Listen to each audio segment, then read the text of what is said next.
Wala taghfal an dzikrillah, janganlah kamu lalai dari berzikir kepada Allah.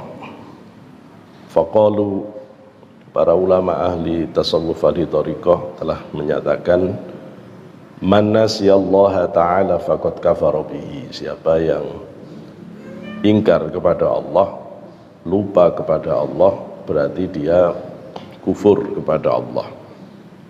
Wa qalu kullu man tasahala bil ghaflati wa lam takun alayhi ashaddu min darbis suyufi wa huwa kadhibun la yaji'u minhu syai'un fit tariq.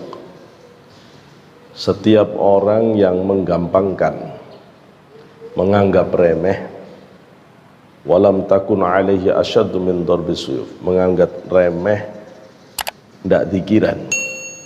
Setiap orang yang lalai dari zikir kepada Allah dan menganggap perkara zikir itu remeh, walam takun alaihi asyaddu min darbis suyuf, bahkan dia anggap ketinggalan zikir itu lebih ringan daripada dibacok dengan pedang. Meninggalkan zikir itu dianggap lebih ringan dari bacokan pedang. Fahuwa kadzibun, maka orang itu adalah pembohong dalam agama ini. Kalau orang menganggap ninggal zikir itu lebih ringan daripada dibacok pedang, berarti status panjenengan di mata para auliaillah pembohong masih pembohong. La yaji'u minhu syai'un, orang kayak begitu tidak bisa diharap apanya, tidak bisa diharap apa-apanya fitorik di dalam perjalanan menuju ke Allah. Wa qalu, para ulama ahli thariqah tasawuf juga berpendapat, idza taraka al-arifu adzikra nafsan aw nafsaini qayyadallahu ta'ala lahu syaitanan. Idza taraka, ketika meninggalkan siapa al-arifu, orang yang ma'rifat. Kalau ada seorang wali yang sampai dia putus zikir, nafsan au nafsain, satu nafas saja atau dua nafas, qayyadallahu ta'ala lahu syaitanan, Allah akan ikat wali itu dengan setan. Kalau ada wali yang sampai satu napas itu dia tidak ingat Allah, atau dua napas dia tidak ingat Allah, dia diikat setan. Dosanya wali itu tidak ingat Allah senafas dua nafas. Kalau dosanya orang awam itu jatuh ke maksiat baru dosa. Jadi beda. Maka ada istilah hasanatul abrar sayyiatul muqarrabin. Sak bagus-bagusnya kiai itu masih wali paling jelek. Wali paling jelek. Kenapa? Ya kiai paling bagus bisa sholat 80% khusyuk itu udah bagus. Tapi wali yang 80% khusyuk itu wali paling jelek. Karena wali tidak boleh kurang dari 100%. Tidak boleh kurang dari 100%. Karena itu wali itu disebut mahfud, dia terjaga, dijaga oleh Allah dari jatuh kepada dosa. Karena itu Mbah Hasyim Asy'ari dalam kitab Ad-Durarul Muntasirah mengingatkan ciri wali itu tidak jatuh dosa. Kalau masih jatuh dosa ya bukan wali, gitu ya. Dia udah dijaga oleh Allah dari jatuh ke dosa. Ya. Kalau orang yang ma'rifat billah, kita sebutnya wali, ya, sampai lupa kepada Allah satu nafas atau dua nafas, maka dia akan diikat oleh Allah dengan setan. Fahuwa lahu qarinun, setan itu akan nemani. Kalau dia nggak tobat ya terus ditemani oleh setannya tadi. Tapi biasanya cepat-cepat balik ke Allah. Wa amma ghairul arifi fayusamihu bimisli dzalik. Adapun yang bukan wali, kalau kayak kita ini itu ditolerir oleh Allah. Kalau kayak kita ini ditolerir. Soalnya kalau diikat setan kebanyakan setannya. Udah nggak diikat setan, udah banyak setannya kok gitu ya, udah banyak setannya. Wong sholat saja mau ingat Allah cek repotnya, ya. Sholat ingat Allah cek repotnya, bagaimana di luar sholat, ya. Bagaimana di luar sholat. Wala yu'akhidhu illa fi mithli darajatin au darajataini au zamanin au zamanaini au sa'atin au sa'ataini ala hasbil maratib. Tidak diambil, tidak dihukum oleh Allah kecuali diberi hukuman yang di bawahnya, 1 derajat atau 2 derajat di bawah itu, atau 1 zaman atau 2 zaman dari itu, atau 1 saat atau 2 saat dari itu, sesuai dengan pangkat batin kita di sisi Allah. Wa qad rawa asy-syaikhan, Imam Bukhari dan Imam Muslim telah meriwayatkan hadis qudsi dari Rasulullah, dari Allah. Qala Allah Ta'ala, Allah berfirman, ana inda dhanni 'abdi bi wa ana ma'ahu in dzakarani fa in dzakarani fi nafsihi dzakartuhu fi nafsi wa in dzakarani fi mala'in dzakartuhu fi mala'in khairum min mala'i fi mala'in khairim min mala'i. Ana inda dhanni 'abdi bi, aku ini akan berbuat kepada hambaku sesuai prasangka dia kepadaku. Ya, hati-hati mempersepsi Allah itu akan terjadi seperti itulah kepada bapak ibu. Kalau jenengan Gusti Allah ini usahin banget, insya Allah tidak bisa seneng ibu kalau gitu. Gusti Allah ini maunya gimana sih, saya kok gini terus hidup, repot sampai nanti. Tidak bisa seneng sampai kalau begitu. Hati-hati, karena Allah sudah menyatakan, aku akan berbuat, memperlakukan orang itu seperti persepsi orang itu kepadaku. Apalagi kalau sampai ada orang mengatakan Allah itu jahat, waduh ruwet sampai. Tidak bisa sampai kalau sudah begitu. Maka dalam keadaan apapun, wajib kita itu husnudzon billah. Dasar dari dasarnya tasawuf thariqah husnudzon billah, berprasangka baik kepada Allah dalam segala keadaan. Mau kayak apapun yang kita rasakan, mau ndak enak kayak apapun kehidupan yang kita jalani, jangan sedikit pun bergeser dari husnudzon kepada Allah. Ya. Kalau kelas wali itu Bu, ya, meskipun ngelihat takdirnya di Lauhul Mahfuz jelek, tidak punya pikiran jelek. Kalau kita enggak, ya, masih untung, cuma untungnya enggak banyak aja udah pikirannya jelek, gitu loh ya. Saking kotornya pikiran kita. Ada kisah seorang waliullah. Beliau itu ada orang yang sangat ahli ibadah, ya, sampai membuat malaikat Jibril itu terkagum-kagum. Ibadahnya itu enggak putus-putus.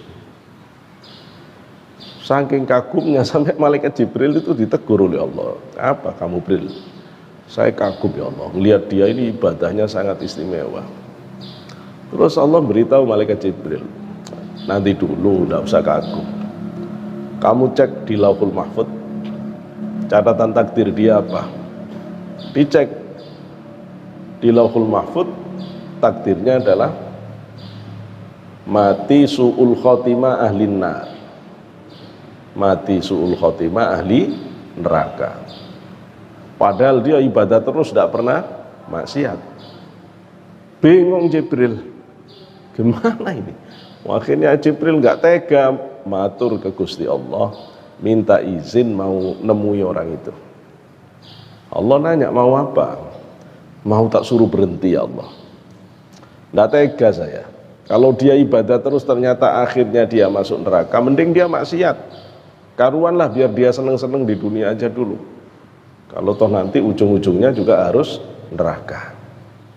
Oleh Allah diizinkan, ya sudah temui. Jibril turun. Setelah turun ketemu orang yang soleh ini, Jibril langsung ngomong, aku malaikat Jibril. Terus untuk apa kamu datang ke saya? Aku tidak tega ngelihat kamu. Kamu tidak usah ibadah terus sudah. Terus kenapa? Takdirmu di Lauhul Mahfud, mati su'ul khotimah dan ahli nar. Apa kata orang ini? Alhamdulillah. Alhamdulillah. Jibril kaget, kok kamu alhamdulillah ini? Kata dia, gimana aku tidak bersyukur? Kalau kamu tidak memberitahu bahwa nanti takdirku su'ul khotimah, aku nyangka ibadahku selama ini keterima. Dengan pemberitahuan ini aku jadi sadar bahwa ibadahku selama ini tidak ada yang benar. Berarti ibadahku selama ini tidak ada yang diterima oleh Allah. Nah, karena kamu sudah memberitahu, aku akan berusaha di sisa umurku untuk memperbaiki lagi ibadahku. Mudah-mudahan dengan ibadahku nanti Allah mau merubah ketentuan takdirnya. Tidak ada suudzon. Ya. Alhamdulillahku yang kedua, katanya. Aku bersyukur kamu sudah memberitahu, seandainya Allah tetap di dalam keputusannya menjadikan aku su'ul khotimah, masuk neraka, ya wis aku tak siap-siap dari sekarang. Bagaimanapun orang yang siap itu lebih baik daripada orang yang tidak siap. Ya, orang yang siap itu lebih baik dari orang yang tidak siap. Di mata orang yang husnudzon kepada Allah, tidak penting surga neraka itu, Bu. Yang penting itu nuruti apa yang dikarepkan oleh Allah. Ya. Nurut kehendak Allah itu lebih penting daripada masuk surga neraka, kalau orang itu sudah ngerti. Karena kalau orang itu diridhoi Allah, kalau dia sampai masuk ke neraka, neraka juga tidak panas. Ngapain neraka itu tidak bisa bakar orang soleh kok. Memang orang yang tidak soleh bisa masuk surga? Ya gak mungkin. Memang orang yang nggak soleh, yang hatinya busuk, iri, dengki, bisa dia makan makanan surga? Nggak bisa. Makanan surga itu disentuh orang yang hatinya busuk, akan busuk. Jadi kalau ada orang sekarang ini masih pendengki, pendendam, pemarah, suka iri, itu terus cita-citanya maksa dengan keadaan seperti itu, dia kepingin masuk surga, ya tersiksa, tidak akan bisa makan apa-apa. Makanan surga itu disentuh orang-orang berdosa, dia akan jadi busuk dan belatungan. Pakaian surga tidak bisa dikenakan oleh orang yang berdosa. Nabi Adam, Ibu Hawa makan buah kulti langsung badat sawatuhumah, langsung rontok pakaiannya itu, lepas, tidak bisa nempel. Jadi kita itu jadi orang baik itu bukan untuk apa-apa, ya untuk nyukupi syarat tinggal surga. Tidak bisa kita bertahan dengan sifat buruk itu. Kenapa? Ya memang tidak bisa. Dulu zamannya Syekh Abdul Qadir itu, nanti dulu cerita yang satu belum selesai ya. Nah terus malaikat Jibril balik ke hadirat Allah. Terus ditanya oleh Allah, gimana Jibril? Tambah bingung saya, ya Allah. Tadi saya ngelihat keputusanmu dia su'ul khotimah, saya bingung. Setelah saya beritahu ke orangnya malah ngomong alhamdulillah, tambah bingung saya. Allah kemudian memberitahu Jibril, sekarang cek lagi, Lauhul Mahfudnya dicek lagi. Dicek, begitu dicek, tidak ada keputusan su'ul khotimah, tidak ada keputusan ahli nar, diganti oleh Allah ahlul jannah, ya husnul khotimah. Terus Jibril nanya, loh kok bisa ganti begini ya Allah? Allah beritahu, tak hapus, tak ganti karena ridhonya orang itu dalam keadaan apapun terhadap keputusanku. Jangan berani-berani ndak husnudzon kepada Allah.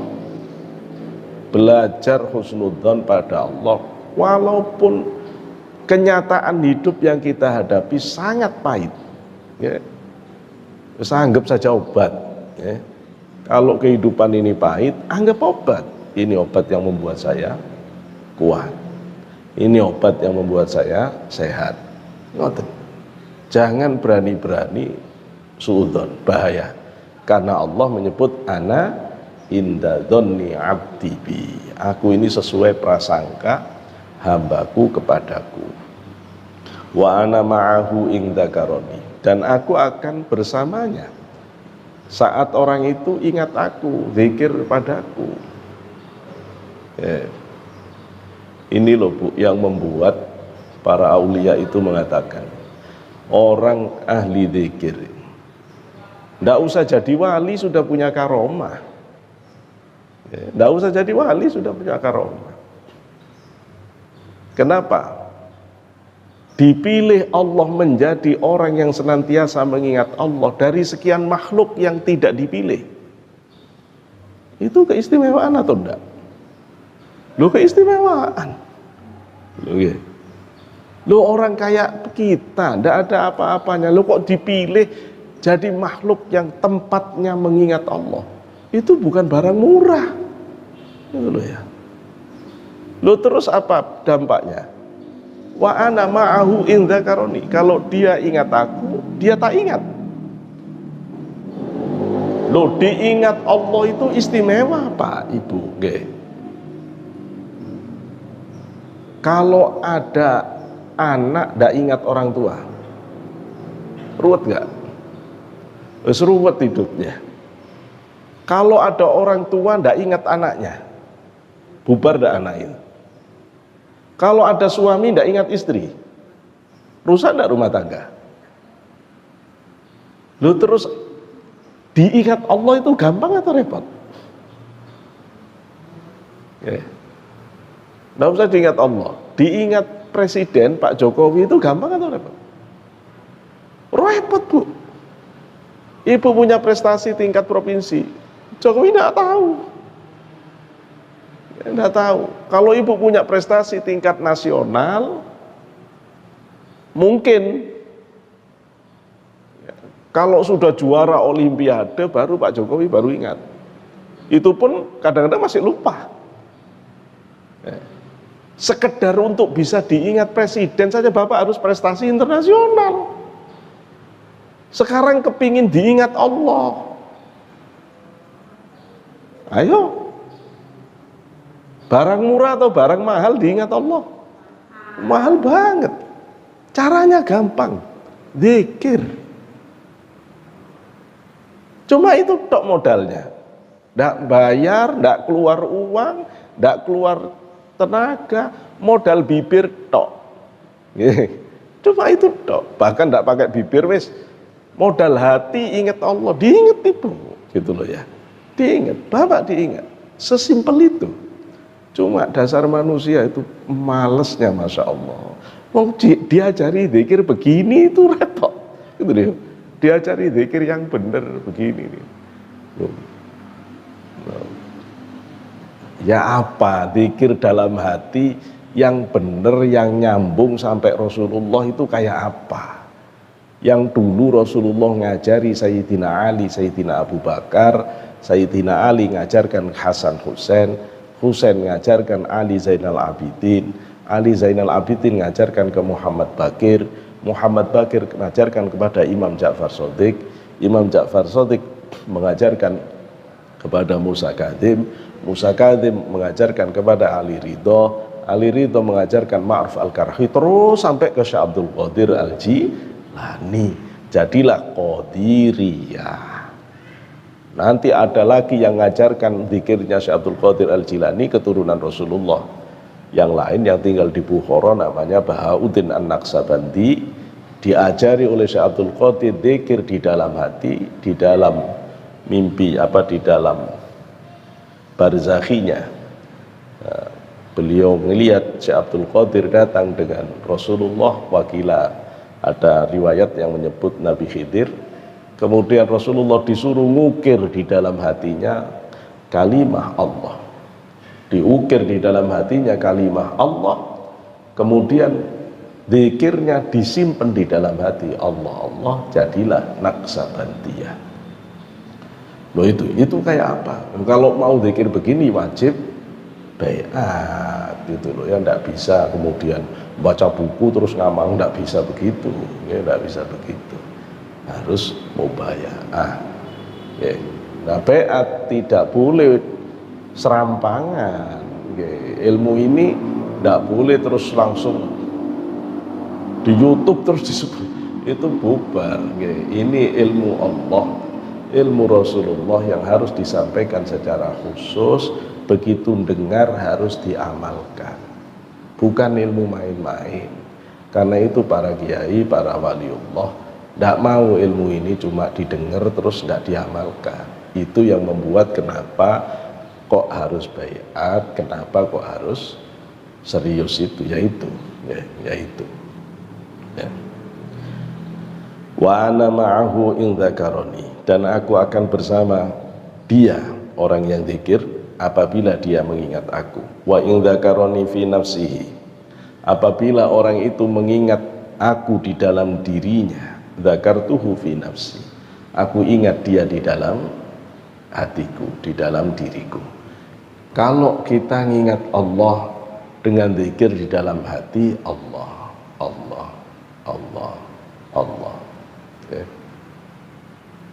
Ini modal kita mati itu ini Bu nggih. Pak, jenengan boleh sekarang ini ahli kimia, ahli fisika, ahli ekonomi, ahli perbankan, ahli opos terserah. Tapi ayo taruhan sama saya, ilmu jenengan itu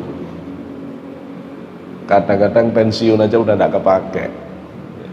Yang ahli fisika pensiun udah bingung mau fisika ya apa. Yang ahli ekonomi ya selesai.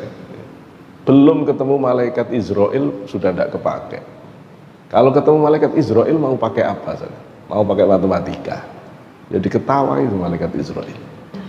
Mau ketemu malaikat Israel mau bahas nahwu, mau bahas sorof, mau bahas tafsir, gak bisa. Yang terakhir akan kita pakai la ilaha illallah, la ilaha illallah. Kalau proses kematian sudah dilakukan, ditarik ruh kita dari ujung jemari kaki kita hanya bisa mengiringi la ilaha illallah, la ilaha illallah. Kalau sudah sampai di sini, ngos-ngosan sudah tidak kuat kita muji la ilaha illallah.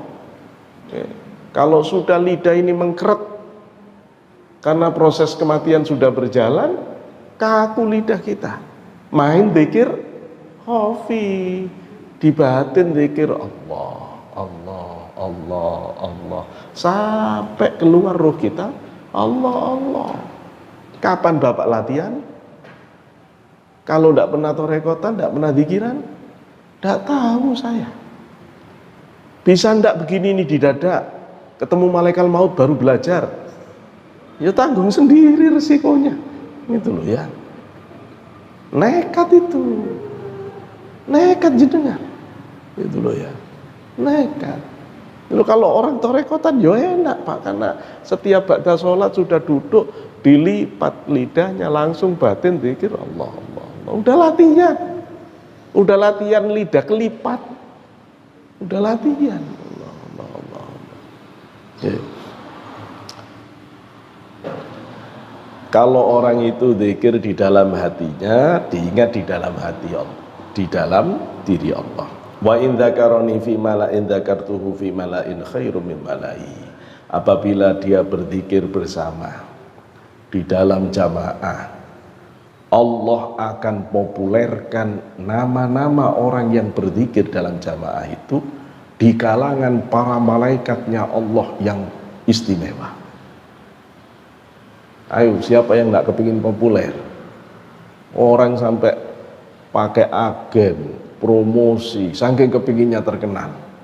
Di YouTube dilihat berapa yang nge-like, TikTok ya kan apa saja orang sekarang ya, namanya terkenal di dunia, di akhirat tidak ada yang tahu, tidak ada yang tahu. Loh, kita kalau ahli dzikir, para malaikat kenal semua. Oh ini tabu Mariati, oh ini tabu Aisyah, oh ini Pak Andi, oh ini. Nanti begitu kita meninggal, malaikat lo kenal. Oh kamu yang biasa pikiran itu ya, ya wis pelan-pelan aja gitu. Pelan-pelan itu, masya Allah. Zikir ya, zikir.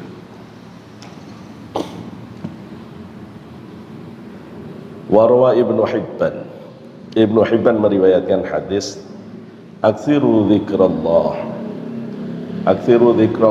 ta'ala hatta yakunu majnuna.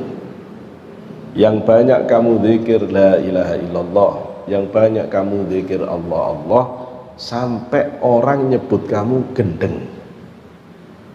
Itu hadis riwayat Ibnu Hibban, diriwayatkan juga oleh Imam Suyuti dalam kitab Jami'us Shaghir. Nanti kalau bapak ibu sudah zikiran terus ada yang nyebut gendeng itu, berarti yang tidak benar siapa? Yang nyebut itu loh ya. Nanti kalau kita zikiran terus ngomong itu bid'ah dolalah, berarti yang sesat siapa? Yang ngomong, karena Rasul sudah ngasih ciri-cirinya gitu loh ya. Kamu zikir Allah terus, meskipun orang luar ngomong kamu bid'ah dolalah, meskipun orang nyebut kamu gendeng, terus, karena yang benar yang zikir, yang benar yang zikir. Jangan terprovokasi orang yang gak ngerti. Warawa Muslim wan Nasa'i wal Bazzar. Imam Muslim, Imam Nasa'i, Al Bazzar meriwayatkan hadis, ala unabbi'ukum bi khairi a'malikum. Adakah kamu ingin aku beritahukan amalmu yang terbaik, wa azkaha, dan amalmu yang paling suci.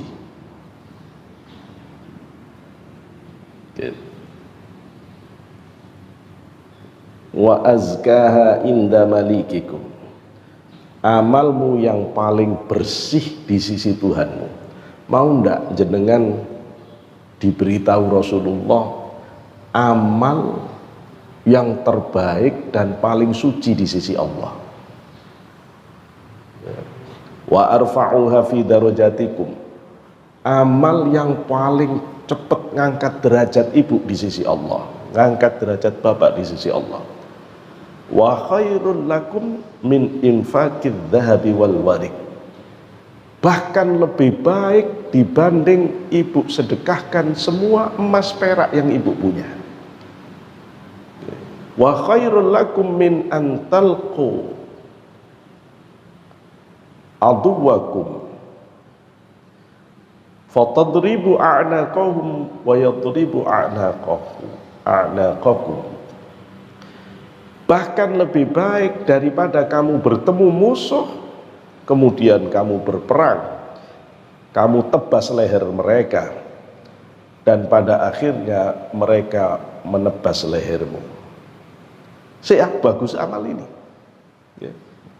Qalu bala, para sahabat matur kepada Rasulullah, nggih Rasul, kita ingin tahu, mau ndak kamu tak beritahu amal terbaik di sisi Allah, paling suci, yang paling cepat ngangkat derajatmu, yang paling bagus dibanding kamu sedekah emas perak, bahkan lebih baik daripada kamu bertemu musuh, kamu bunuh dia dan akhirnya kamu harus mati karena jihad itu.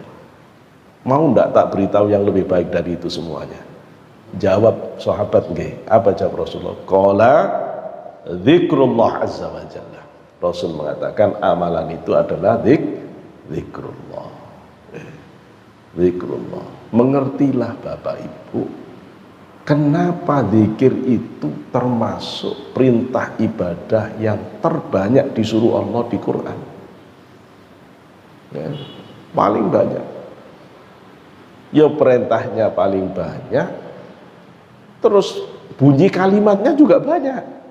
Ya ayyuhalladzina amanu dzkurullaha dzikran katsira. Orang-orang yang beriman, yang banyak kamu zikir, zikirnya banyak, tidak pun sedikit.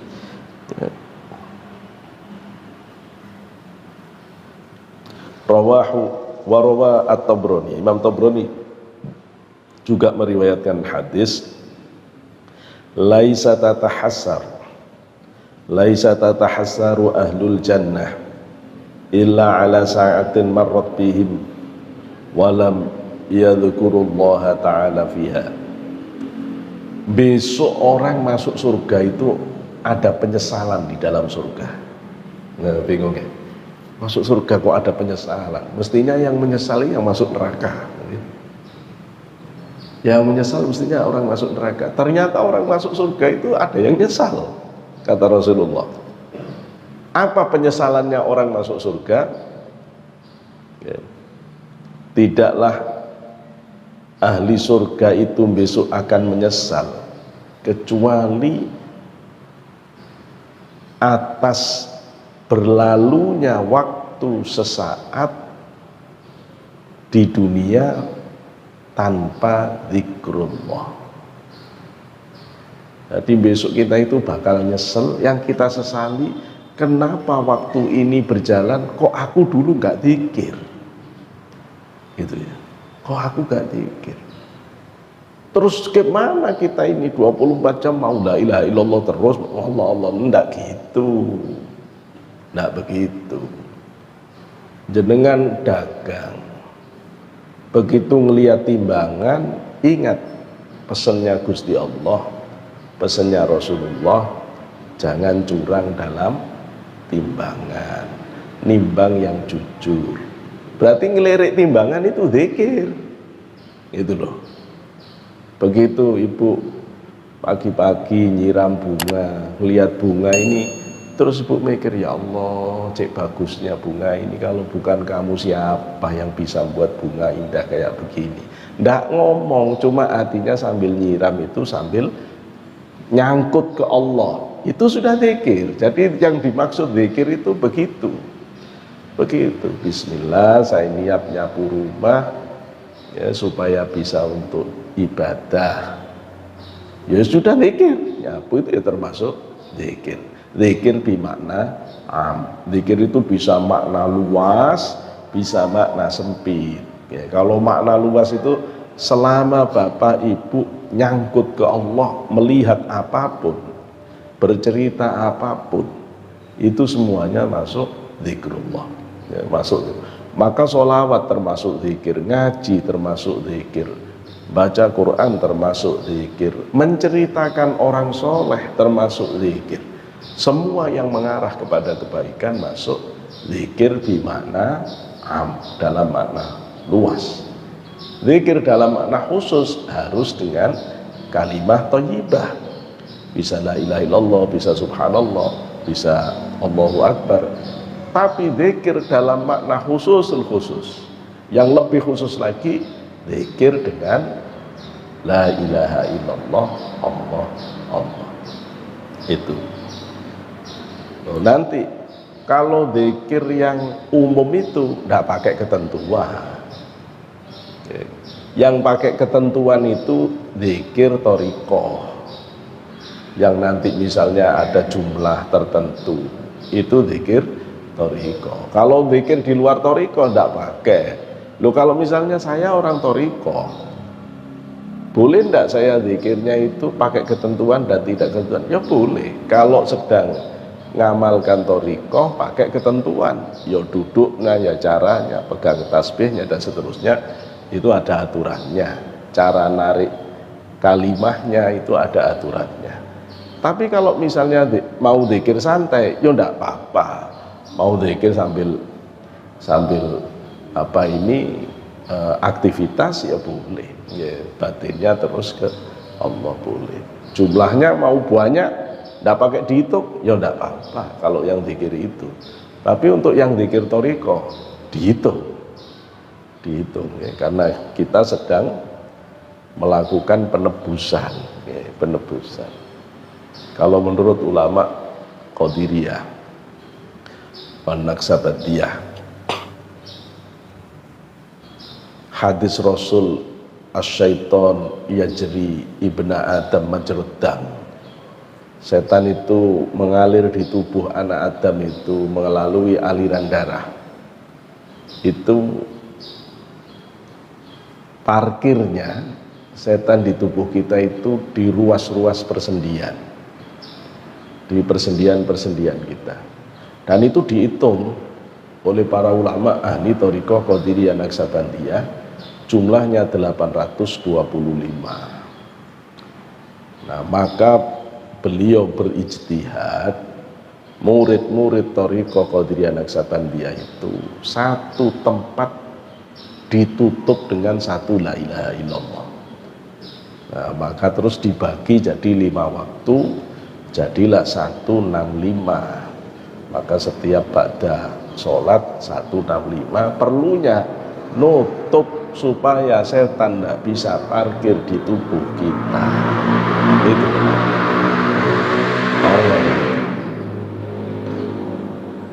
cuma kalau orang tidak baiat ya tidak usah ikut-ikutan. Wong bapak tidak kuliah di ITS kok tiba-tiba ikutan aturan ITS itu ya diguyu oleh orang, diketawain. Ya, wong bapak bukan jamaahnya Bani Umar kok tiba-tiba ikut seragaman Bani Umar, itu diketawain. Kamu Bani Umar sebelah mana? Nah gitu nanti gitu loh ya. Jadi kalau bapak bukan di kelompok thariqah itu ndak usah ikut model zikir itu ya, meskipun nanti begitu dijelaskan menarik banget ya, menarik tok ndak masuk ya, apa gunane Pak, itu loh ya. Menarik tok itu ya, menarik itu ya ndak penting gitu ya. Memang perempuan kalau ada laki-laki tertarik terus dia berikan segalanya ya ndak gitu loh ya. Kalau ndak sampai akad ya enggak. Kalau sudah akad baru gitu loh ya.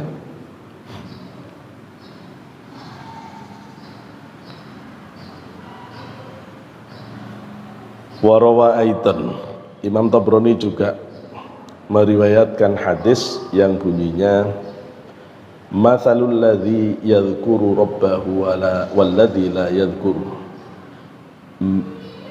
mithlul hayy wal mayyit. Perumpamaan orang yang zikir kepada Allah dan orang yang tidak zikir kepada Allah itu seperti orang hidup dan orang mati.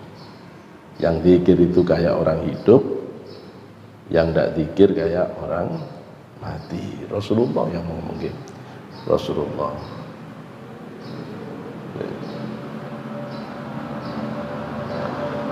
Warawa at-Tirmidzi, Imam Tirmidzi juga meriwayatkan hadis Rasulullah bersabda, "Idza marartum bi riyadil jannah farta'u." Apabila kamu melintasi taman surga, farta'u, ikutlah kamu menikmati. Bergabunglah kamu untuk menikmati. Qalu, sahabat bertanya, "Ya Rasulullah, wa ma riyadil jannah?" Rasul, wa ma riyadul jannah? Rasul, apa yang dimaksud dengan taman surga itu? Qala hilakud dzikr, lingkaran orang yang sedang berzikir. Taman surga itu ada 2. Satu permanen, yang satu tidak permanen di dunia ini. Yang permanen taman surga itu di Madinah, ma bainal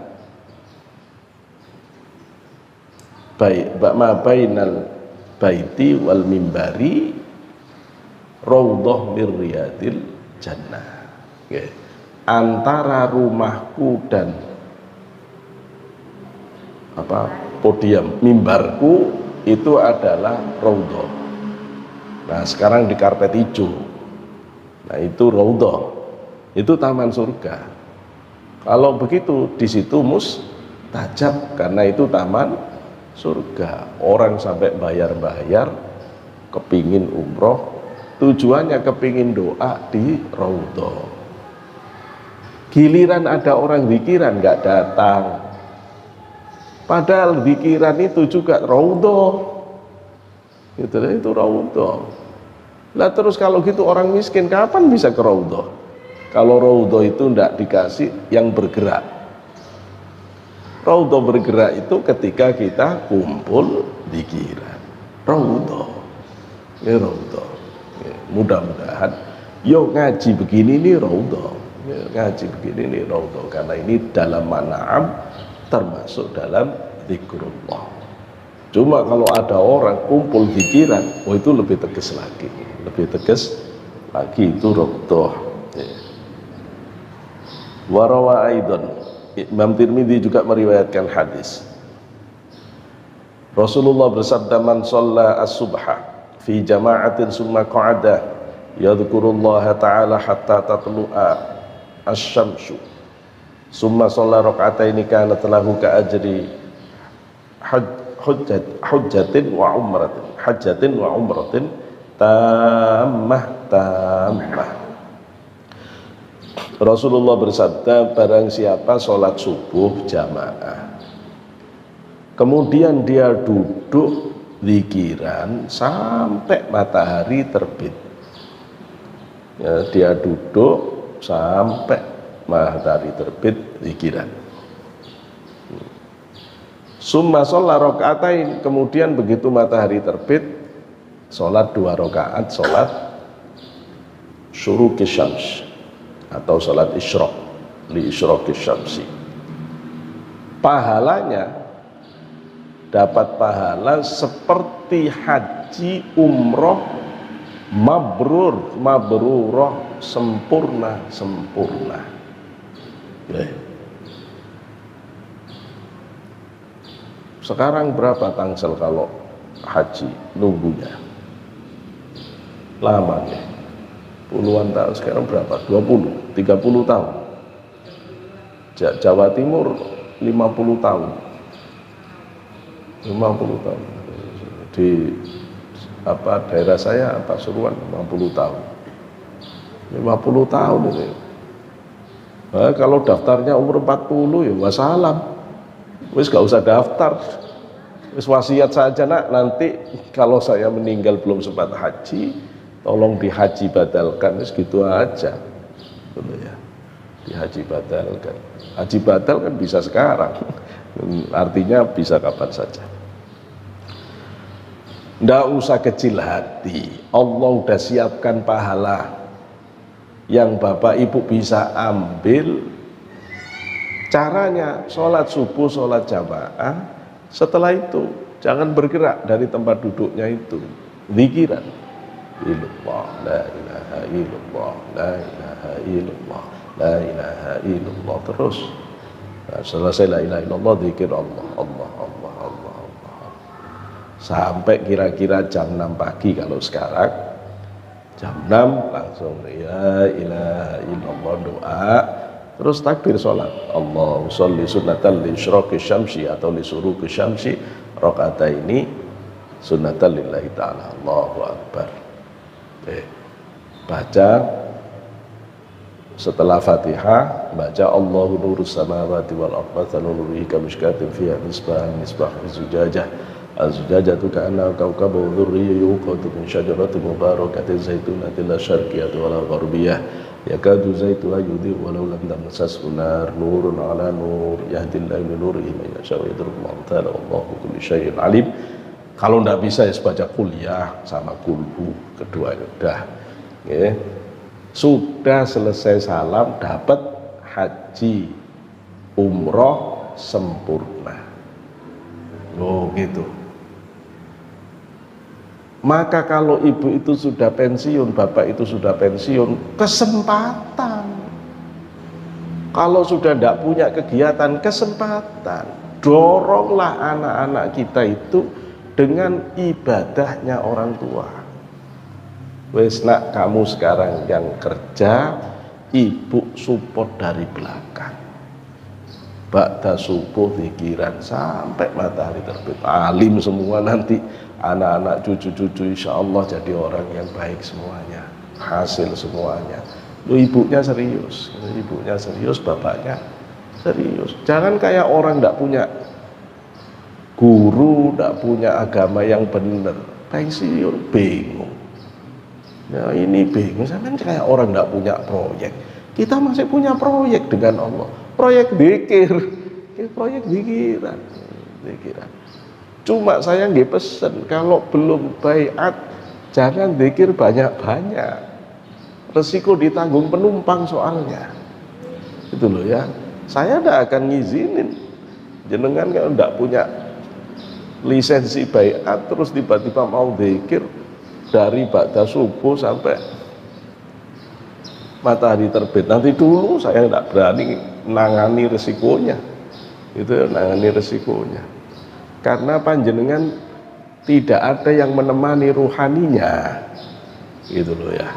Banyak kasus yang zikiran tahu-tahu gendeng. Gitu loh ya. Tahu-tahu akalnya berubah. Gitu loh ya. Kenapa ini? Kata para ulama, orang zikiran, wiridan, kan dia juga buka alam gaib sebenarnya.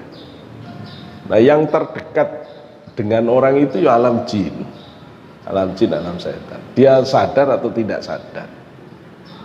Resikonya adalah diintervensi oleh makhluk-makhluk ini, yang kemudian pikirannya jadi ngoyo-ngoro. Banyak orang yang ngamalkan akhirnya kebimbing jin, kebimbing setan. Jatuhnya ilmunya jadi tidak karu-karuan.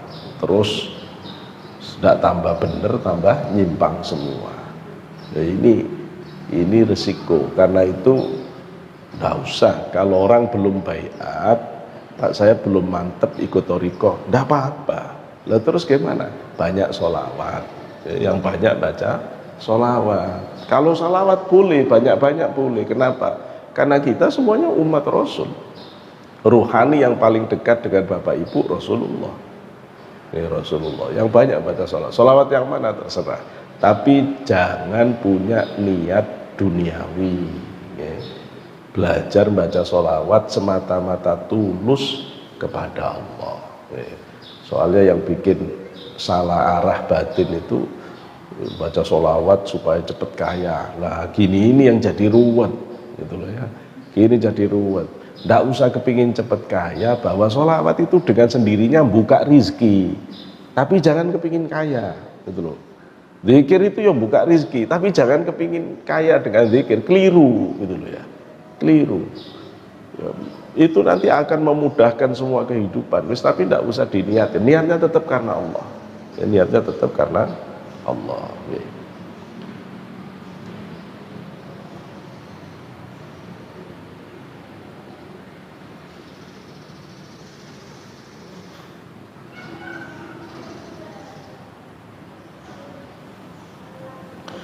Warawaitan Imam Tirmidzi juga meriwayatkan hadis, ma min qaumin jalasu majlisan wa tafarraqu minhu wa lam yadhkurullaha ta'ala fihi illa ka'annama tafarraqu an jifati himarin wa kana 'alaihim hasaratun yaumal qiyamah.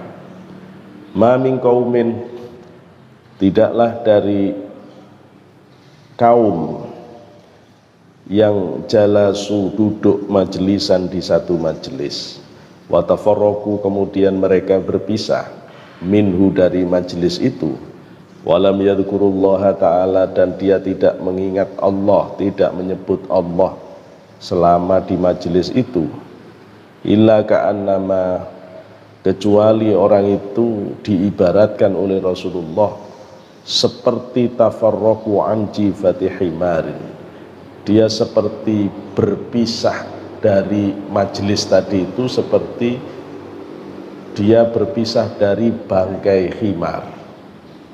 Wa kana 'alaihim hasratu yaumal qiyamah, besok dia bahkan menyesali kenapa harus hadir di majelis itu.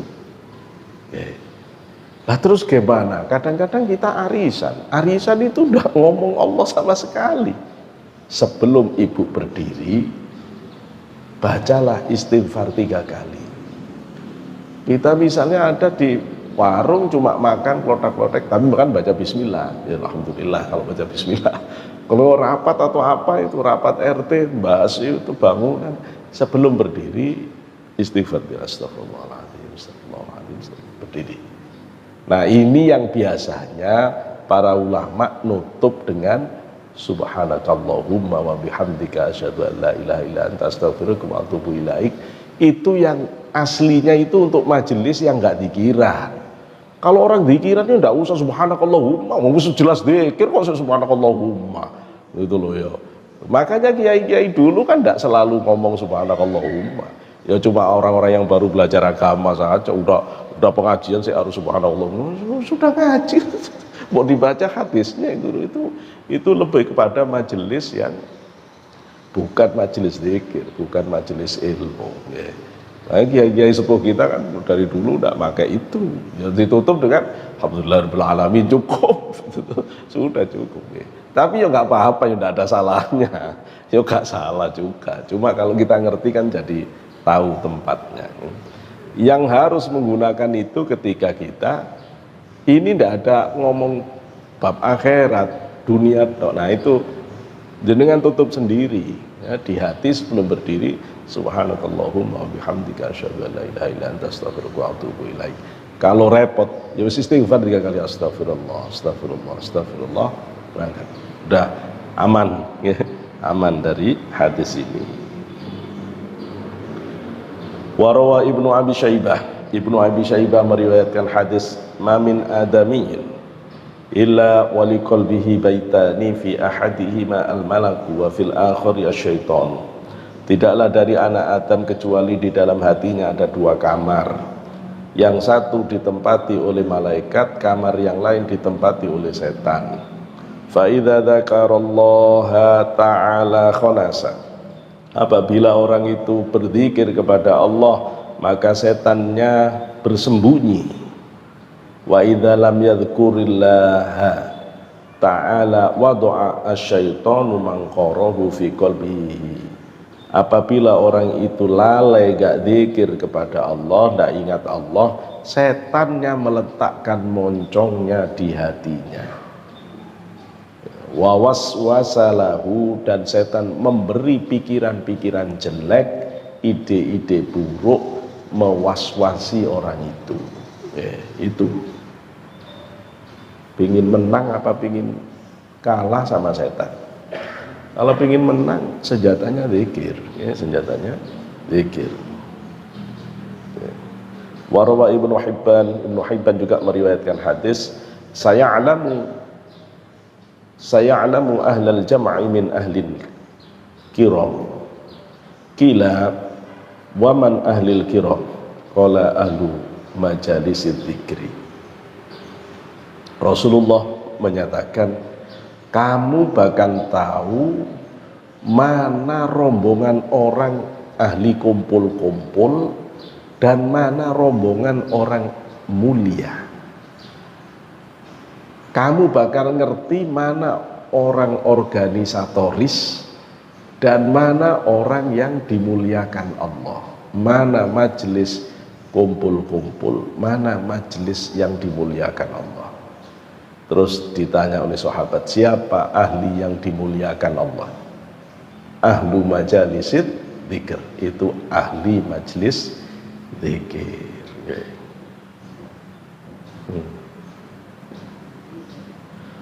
Warawa Abu Dawud, Imam Abu Dawud meriwayatkan hadis dari Rasulullah bersabda, li'an aq'uda ma'a qaumin yadhkuruna Allah ta'ala min salatil ghadati hatta tatlu'a asy-syamsi ahabbu ilayya min a'taqa arba'atan min waladi Ismail.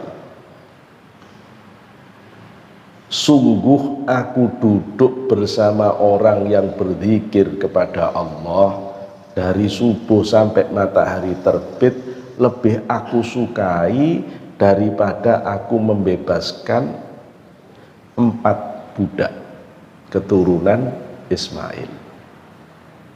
Begitu. Nah, daripada bebasin budak tidak punya uang, budaknya juga nggak ada, budaknya nggak ada. Terus dikiran, ya, dikiran. Makanya saya ini di rumah majelisnya ya majelis zikir wa ta'lim. Yang saya bangun di samping rumah ya majelis zikir. Dan memang saya siapkan untuk zikir. Saya tidak punya selera untuk ngejar pangkat-pangkat duniawi udah sampai sekarang, sampai pangkat pegawai negerinya belum keurus, sudah tidak tahu berapa tahun dimarahi orang-orang. Ya, orang hidup ini harus milih, Ibu, Pak. Kita ini milih, ya, milih. Hidup kita nggak lama. Salah pilih ruwet kita di akhirat. Salah pilih ruwet kita di akhirat. Ya. Yang sudah jelas digaransi oleh hadis Quran. Yang sudah jelas digaransi oleh hadis Quran. Ya udah, kita zikiran. Ada orang bertanya, mana sih lebih tinggi, majelis zikir, majelis Quran, atau majelis hadis? Yo bagusan Quran. Dijawab oleh orang ahli zikir. Mbok kira la ilaha illallah bukan Quran. La ilaha illallah itu kalimat Quran. Kamu kira mengulang la ilaha illallah itu bukan perintah Quran. Lah tadi yang nyuruh berzikir sebanyak-banyaknya siapa kalau bukan Quran? Yang nyuruh zikir bukrata wa asila siapa kalau bukan Quran?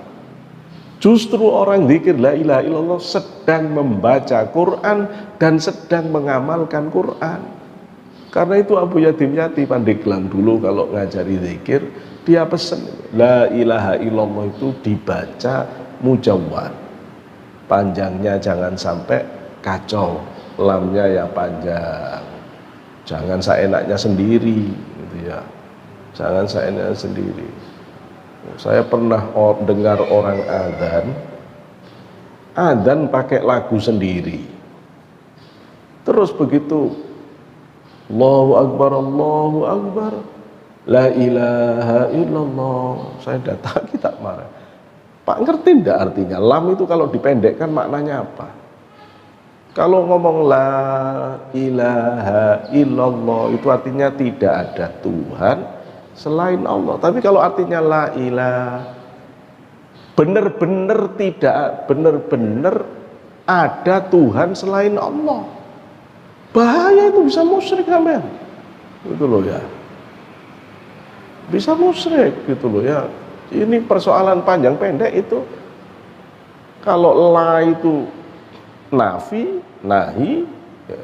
Tapi kalau la itu bisa taukid, bisa malah menguatkan itu. Jadi kemudian nah, maka Abuya minta supaya la ilaha illallah, la ilaha illallah, la ilaha illallah, la ilaha illallah, begitu. Jadi lamnya tetap panjang, lamnya tetap panjang. Cuma kalau misalnya ada orang yang zikir itu sudah sampai istighraq, sampai istighraq. Biasanya orang istighraq itu kalau zikir sudah ribuan, itu batin udah bergejolak. Itu biasanya lidah udah ndak ngejar ngikuti cepetnya batin. Itu nanti bisa zikirnya cepet banget. Ada kiai yang zikir seperti ini. Dulu Romo Yai Asrar Ibnu Usman Syaki kalau sudah zikiran dari jam 9 malam kita zikiran. Tapi kalau sudah di jam 2, wah itu sudah Allah udah begitu. Udah ikut saja sudah itu tuh karena batin udah dek itu udah cepetnya nggak karuan itu. Allah udah begitu. Nah yang begini jangan. Ini beda hukum lagi, ini beda hukum. Ini sudah main dengan getar hati. Itu memang kalau sudah bisa hatinya bergetar, hatinya yang bimbing lisan itu sudah kelas tinggi. Ya. Nah kita ini hati kita sih lalai. Karena itu hati dituntun lisan. Itu ya, hati dituntun lisan la ilaha illallah, la ilaha illallah. Sik diajari zikir hatinya ini. Ya.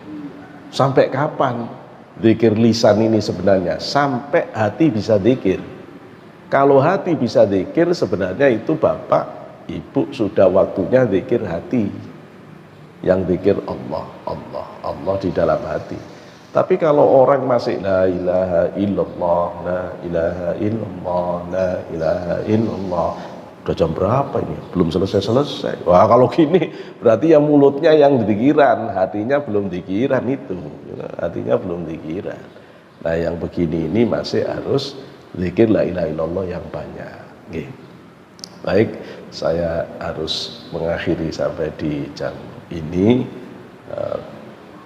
Saya persilahkan teman-teman yang akan berbaiat untuk tinggal di masjid ini